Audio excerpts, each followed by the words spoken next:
Okay, this is practice test 6, non-calculated math.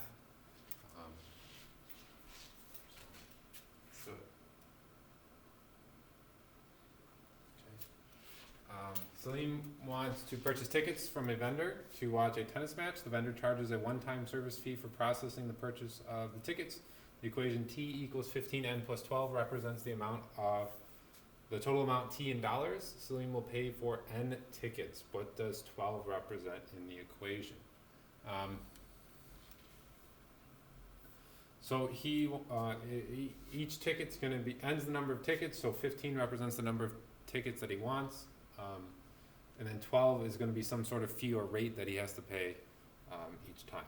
So what does 12 represent? The price of one ticket? No. 15 represents the price of one ticket. The amount of the service fee in dollars? Yes. That's going to be the one-time service fee. The total amount, it's not the total, so it's going to be answer choice B. Okay. You have the service fee plus the cost of the tickets. 15n represents the cost of the tickets. Each ticket's $15, so 15n is the cost of the tickets plus the $12 service fee. Alright, number 2. Okay, a gardener buys two kinds of, farther. Most of these. Okay, a gardener buys two kinds of fertilizer. Fertilizer A contains 60% filler materials by weight, and fertilizer B contains 40% filler material by weight. Together, the fertilizers bought by the gardener contain a total of 240 pounds of filler. Write an equation that represents the relationship where X is the number of pounds for fertilizer A and Y is the number of pounds for fertilizer B. So fertilizer A is going to be X, is the number of pounds. So fertilizer A is 60% filler material, so we're going to do 0.6 times X, right, will give us the filler material in fertilizer A. Okay, so that's going to give us the weight of the fertilizer material in all the, in fertilizer A.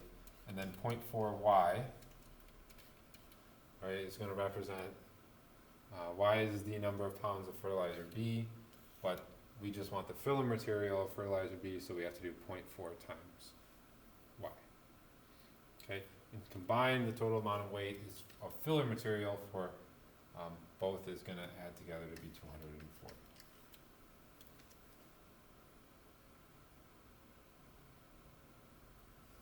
Okay, and that's going to be answer choice B right here.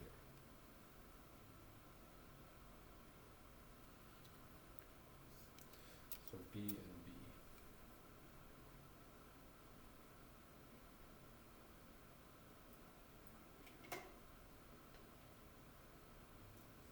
Okay, what is the sum of the complex numbers? 2 plus 3i and 4 plus 8i. So 2 plus 3i, we want the sum, so that means we're adding them together. So we simply combine like terms, we're going to get 6 plus 11i, which is going to be here. So usually on these problems you have an I squared somewhere, and that's where you have to put I squared equals -1. And you got to substitute in the -1 for the I squared. But here we're just simply adding them together. So 3 is C. Here we have in the equation above, P and T are constants. Which of the following could be a value of P? Okay, well, we have a perfect square here for the 4x squared and the 9. So we simply take the square root of each, right? It's going to be 2x minus 3, and then 2x plus 3.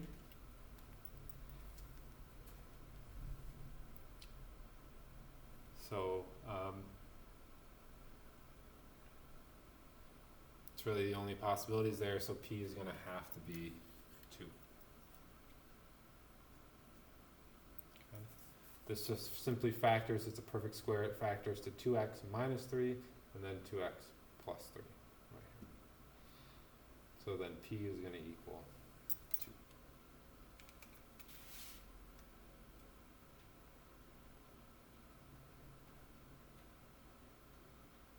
Okay, number 5. Which of the following has an equation of y equals 2x minus 5? So we know the slope is 2 and the y-intercept is negative 5. Okay, so slope is 2 and the y-intercept is negative 5. So this does not have a y-intercept of negative 5. Okay, this has a y-intercept of negative 5, but it has a negative slope. So it's not going to be a, it's not going to be b. Okay, do not have a y-intercept of negative 5. Here's a y-intercept of negative 5, and then the slope is positive, so that's going to be answer choice D. Okay. It's a simple one. 6.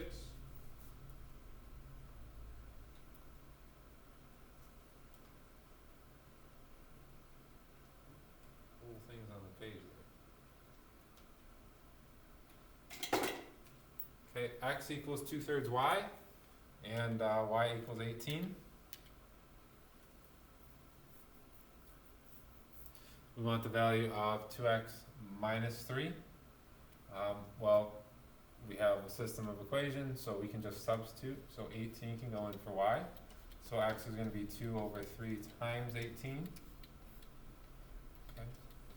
You can cross those off, so you would get 3 goes in 18 6 times. 6 times 2 is 12. Or you can multiply it across. This is going to be 36 over 3, which is going to be 12. Right, 3 goes into 36, 3 goes in 3 once, and then it goes in twice, so it's 12. We want the value of 2x minus 3, so 2 times 12 minus 3 is going to be 24 minus 3, which is 21, which is going to be A.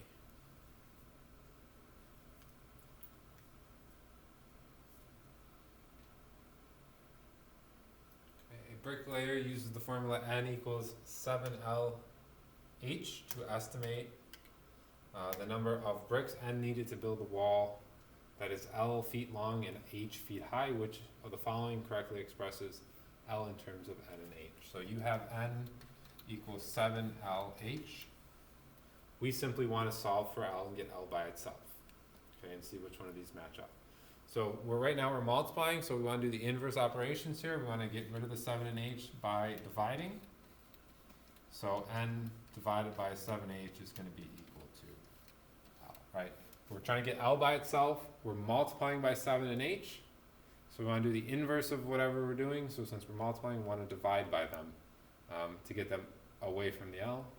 And then you got to do it to one side, you got to do it to the other. And so we get n over 7h, which is answer choice C.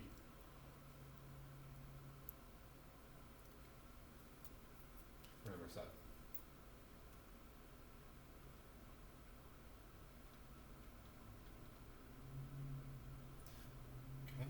Okay. The table above shows some values for the functions w and t, for which value is the for which value of x is wx plus w of x plus t of x equal to x. So we're simply adding. So add these together.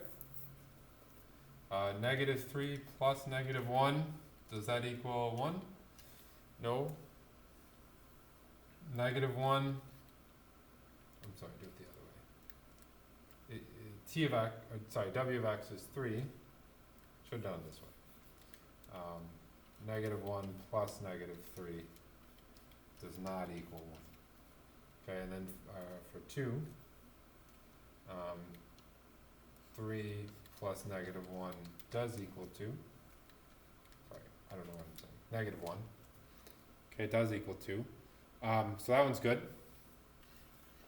We can try the other ones. 3, 4 plus 1 does not equal 3.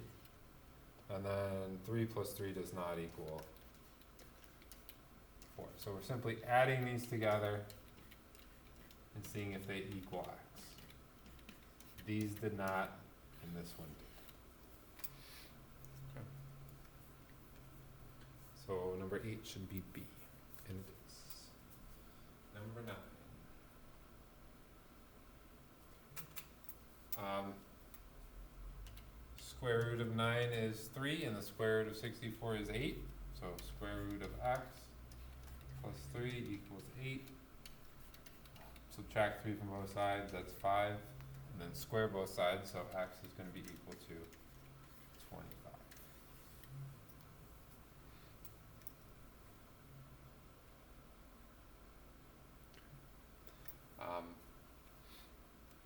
Yeah.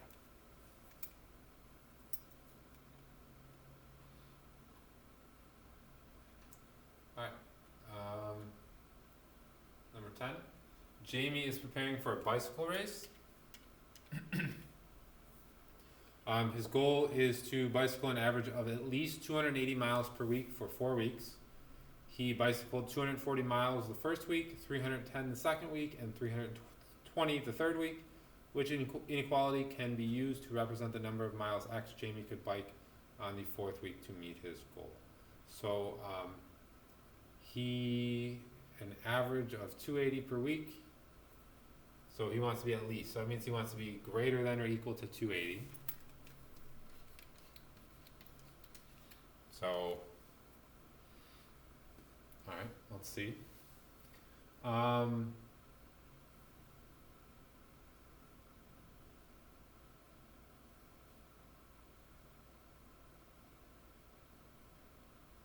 that's the average.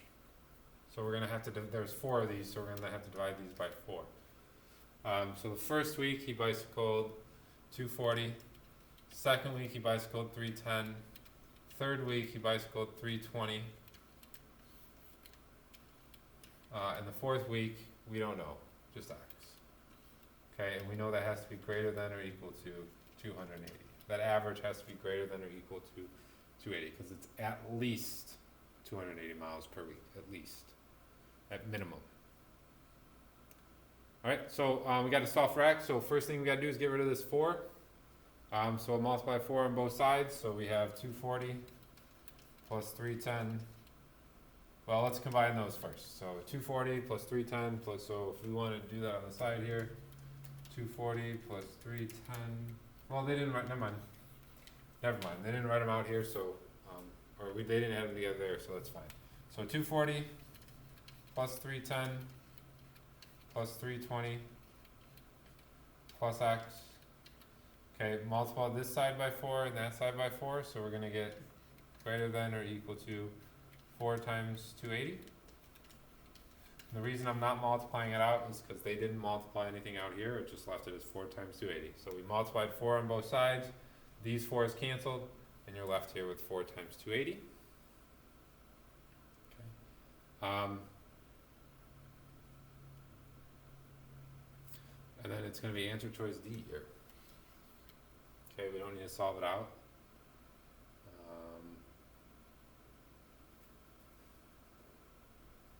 It's just going to be D. Right, so the 4 weeks added together divided by 4, that's your average, and that average needs to be greater than 280. Just move the 4 over to the other side, and you have answer choice D.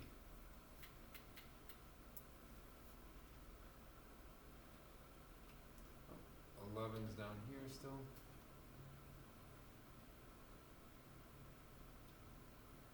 Okay. Vertex, right here, of the parabola in the xy plane is 0c. Which of the following is true about the parabola with the equation y equals negative a times x minus quantity x minus b squared plus c? The vertex is BC. The graph opens upward. Okay. The vertex is BC and the graph opens downwards. Well, it's negative, right? So it's got to open downward, so we know it's not up.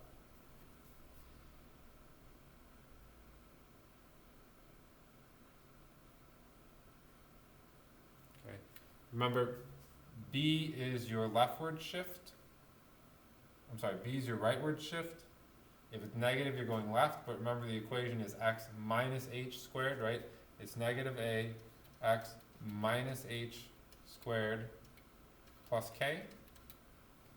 So since h Since it's minus, that means h is a positive, right? Because it's minus a positive number, minus a b. So b is the left-right shift, which doesn't really matter for us here, because they're not asking that. But k is your upward shift, so it's going to be b comma c.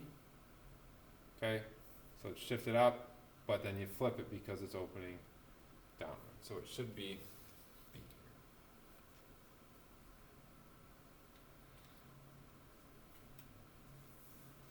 Last option is opens downward.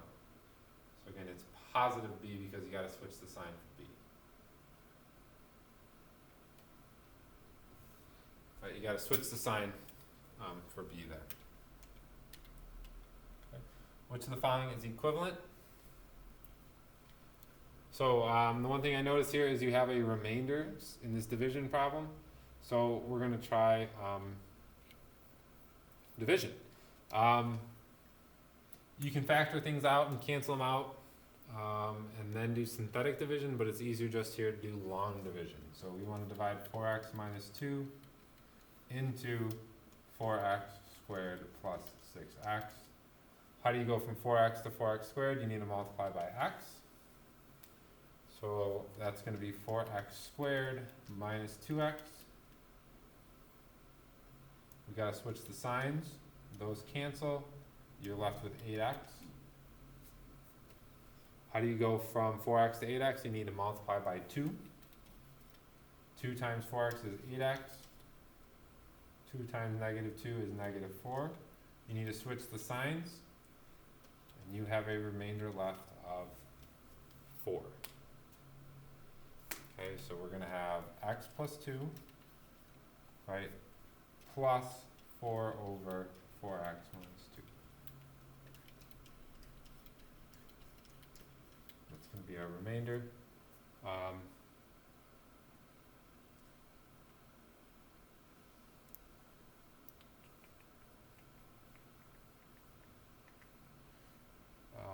X squared, oh, this should be minus 4x, I'm sorry. Okay, sorry, let's start over. 4x squared, okay, how do you, that's really slow.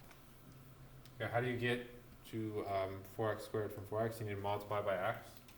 So x times 4x squared, okay,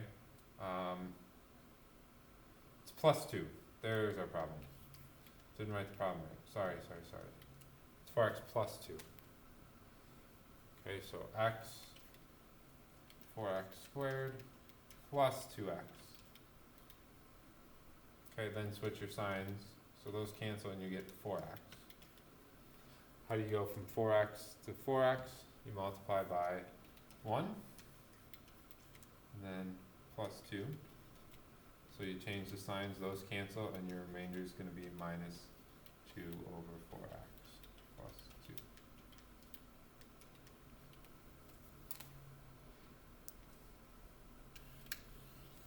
Okay, which should be D. Yep. Okay, 13. We have 2x squared minus 4x equals t. Okay, in the equation above, t is a constant. If the equation has no real solutions, which of the following could be a possible value of t?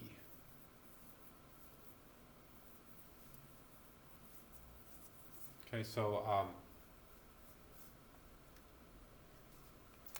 right. So it's a quadratic. To solve a quadratic, you need to get everything on one side.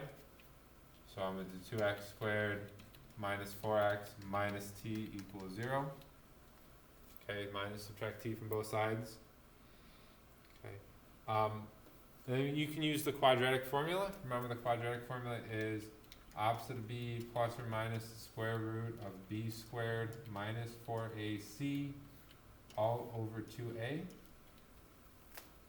So if we utilize that here, we're going to have 4 plus or minus the square root of b squared, b is negative 4, so negative 4 squared is 16.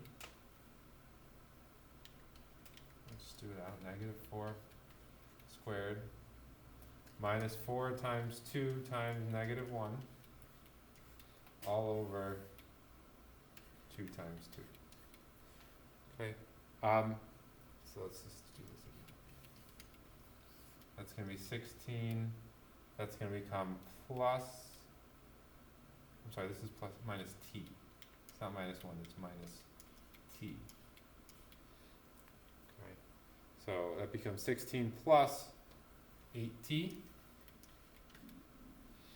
Okay, all over 4. Okay, in order for this to have a solution, to have real solutions, you cannot have a negative in the square root. This has to be a positive value. So, which of the following could be a value of t? We need 16 plus 8t. Right? Oh, which one? Yeah. So if the equation has no real solutions, that means this has to be a negative number. So that means this has to be less than 0. Okay, so if we solve this out, 8t, subtract 16 from both sides, divide by 2, t has to be less than negative 2. The only number here less than negative 2 is negative 3. Okay. The only number you can plug in to get a negative in the square root, right? Any positive number is going to have real solutions in here. You need a negative number in the square root. The only negative number that, or the only t value that'll give you a negative number is negative 3.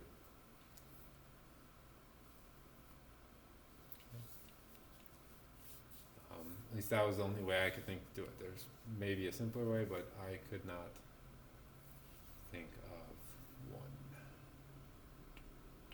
I mean, if you factor out a 2x, right, you would then have x minus 4 equals t.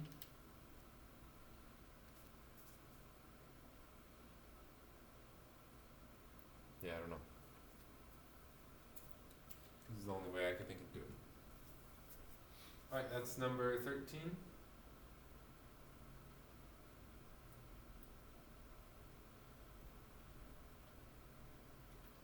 Okay, 14. Yep, 13 was A, 14. Okay, a laundry service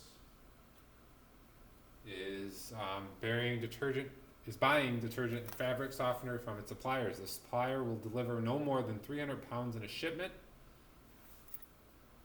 Each container of detergent weighs 7.35 pounds, and each container of fabric softener weighs 6.2 pounds. The service wants to buy at least twice as many containers of detergent as containers of fabric softener. Let D represent the number of containers of detergent, and S represent the number of containers of fabric softener, where D and S are non-negative integers, simply means they're positive whole numbers. Which of the following systems of inequalities best represents the situation? Okay, so the supplier will deliver no more than 300 pounds in a shipment, so it needs to be less than or equal to, pounds need to be less than or equal to 300. Each container of detergent weighs 7.35, so to find the total weight of detergent containers, we need to do 7.35 times the number of detergent containers. Then to find the total number of the weight of the containers for fabric softeners, we need to do 6.2 pounds times the number of containers, S. Okay, it has to be less than 300. So A and B are still available. I'm not sure what C and D is, but let's just wait. Okay, and then it also tells us that the service wants to buy at least twice as many containers of detergent.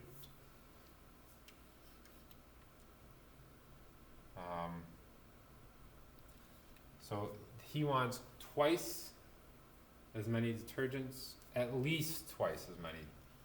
So we need this to be,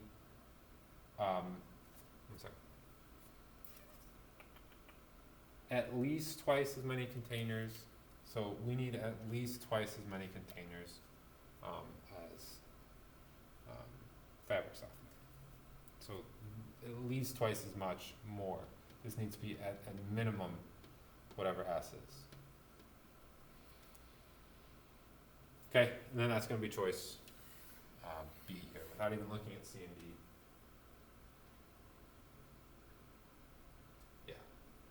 C and D aren't even in the same. C and D. That's number 14. Ooh. Wait.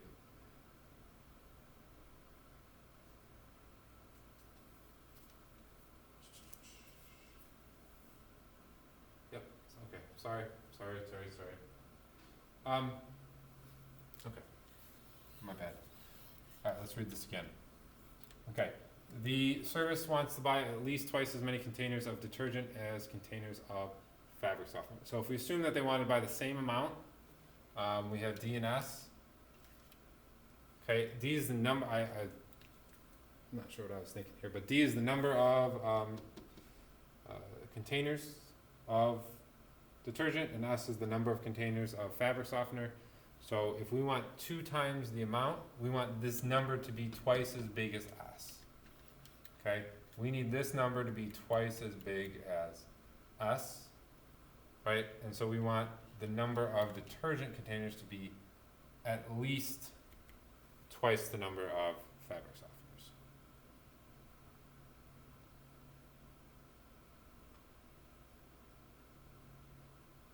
Yeah, sorry about that. Should be A. Right, think about it this way. If you had 50 fabric softeners, you would need at least 100, so you would have to multiply the smaller number here by 50. Okay, so you got to multiply the smaller number by 2. Sorry about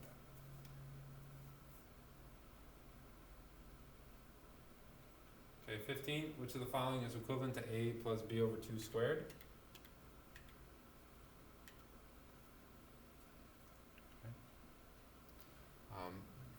So again, A plus B over 2 squared is really A plus B over 2 times A plus B over 2. So we need a FOIL, so that gives us A squared first, outer, A times, that gives us AB over 2. Right, A times B over 2 is just going to be AB over 2. That's first, outer, inner. Again, same thing, B over 2 times A is just A times B over 2. And then B squared over 4, right? B over 2 times B over 2 is going to be B squared over 4. So A times A is A squared, A times B over 2 is just A B over 2, A B over 2, and then B over 2 times B over 2 is B squared over 4. So if we add these together, you have A squared plus, you have 2 of these, so you have 2AB over 2 plus B squared over 4. So we can cancel the 2's out, you just get A squared plus AB plus B squared over 4.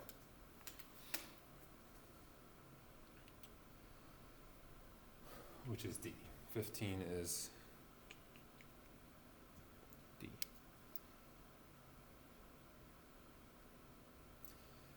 Oh, I'm mad at myself for the last one. 15 is D. Back in the win column. Alright, now we have the free response. Okay, A to the B over 4 equals 16 for positive integers A and B. What is the value what is one possible value of B?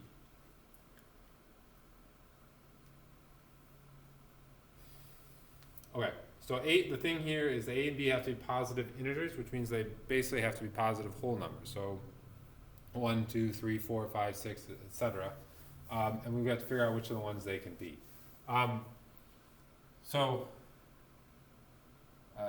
Basically, we want to see, we want to look at what possible values A can be. So A could be 1. So 1 to the what is going to equal, it can't be 1, can it? Okay, 2. 2 to the what is going to give us 16. 2 to the 4th, right? Okay, 3 to something, that's not going to be a whole number. 4 to the 2 is going to be equal to 16. Okay, if you keep going, you'd have 5 to something is 16, that's not going to be a whole number. 6 to something is 16, not going to be a whole number. 7 to the something is going to be 16, not a whole number. 8 to something, right? That's not going to work either. Okay, so we're going to either have to look at 2 to the 4th, right? We could also look at 16 to the 1 equals 16. Okay. So we really have 3 options to look at. Okay. If 2 to the 4th equals 16, right, then b over 4 has to equal 4. So b is going to equal 16. Okay. If we're using this one, 4 to the 2 equals 16, then b over 4 is going to have to equal 2. So b is going to equal 8. If we're using this one, then b over 4 has to equal 1. So b is going to equal 4.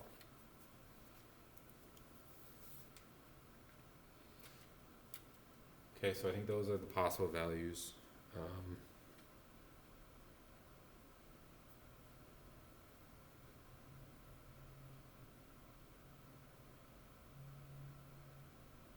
Alright, okay. They also have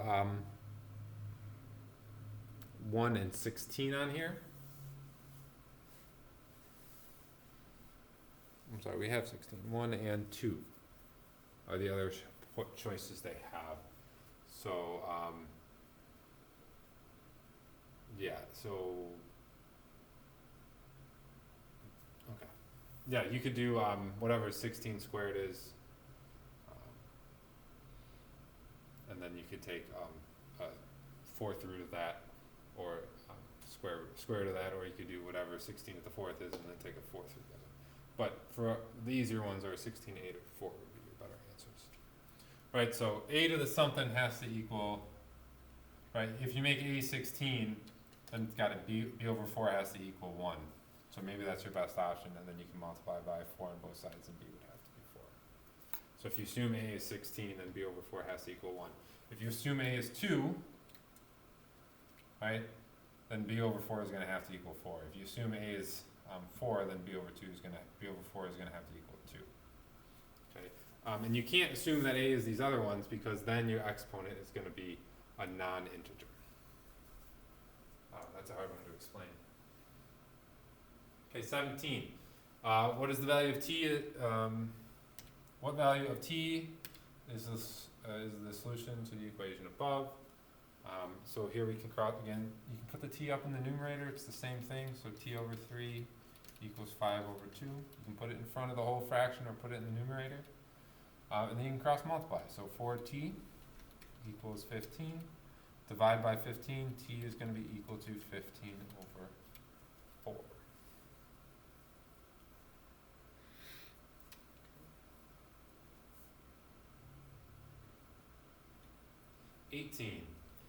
In the figure above, BD is parallel to AE. What is the length of CE?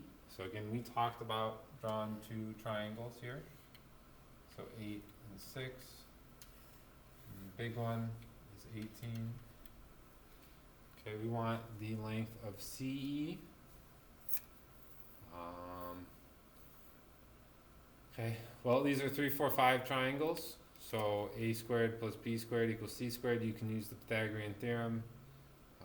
Again, that's something we were about to do. But you would do, basically it's a 3, 4, 5 triangle, so this has to be 10. Okay. And then if you want to find x here, we just simply set up a ratio. Okay, 10 over x equals 6 over 18. Cross multiply, that's 180 and 6x, and then divide by 6. Right, how many times is 6 divided into 180? Can't go into 1, but it can go into 18 3 times. Right, so 30. So CE is going to be 30. Okay. The trick there was the Pythagorean Theorem, or recognizing that it's a right triangle. So it's a 3, 4, 5 triangle. You have corresponding angles, so if that's 90 degrees, that's also 90 because the lines are parallel. So you have a right triangle, and then you have a 3, 4, 5 right triangle. So that's 10. and then you have a ratio. The big one is 3 times bigger.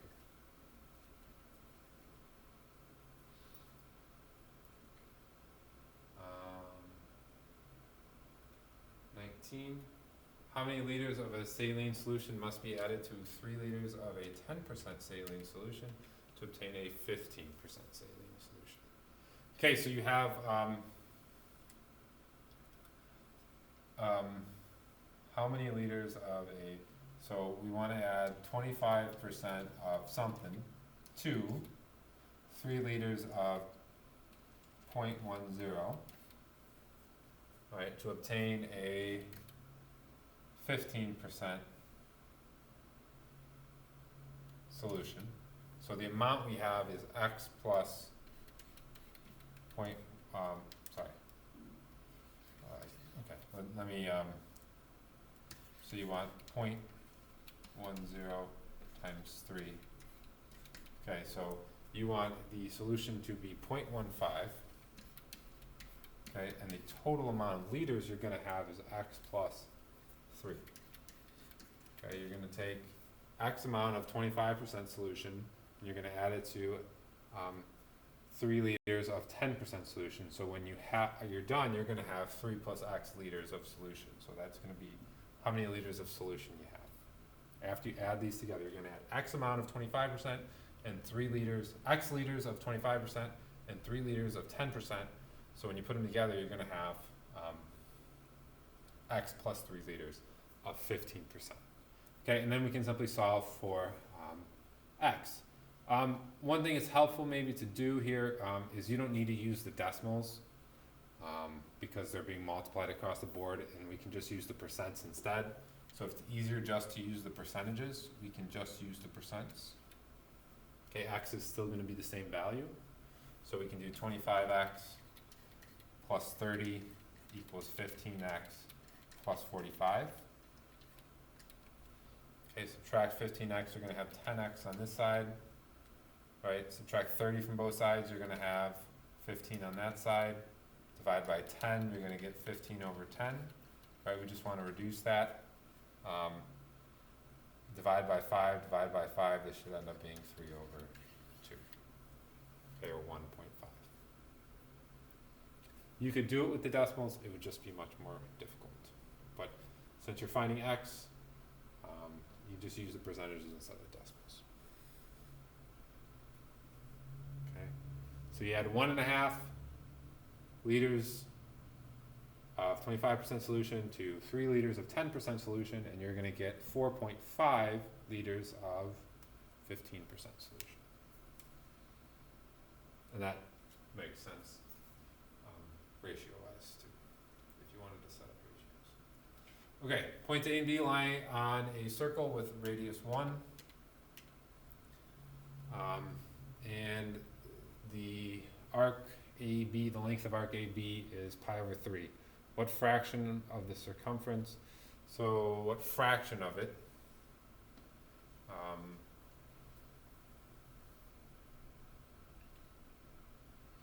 Right, so circumference equals 2 pi r.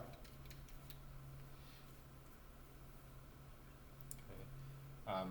We know the radius here is 1. So we know our circumference is 2 pi. Okay, the arc length is pi over 3. Okay, out of a total of 2 pi. Okay, if you multiply by 1 over pi over 1 over pi, your pi's here and your pi's here will cancel out. Right, if we make this pi over 3, right? Pi's cancel. Right, you can make this over 1. Pi's cancel, and you're left with 1 over 3 over 2 over 1. Okay, and then we can multiply by 1/2 over 1/2 to get rid of this. So you're going to be left with 1 over 6, right, all over 1 over 1. So that's just going to be 1 over 6, right? That's just all going to equal 1. So 20 should be 1/6. Yep. So there you go, that's the non-calculator for practice test number 6.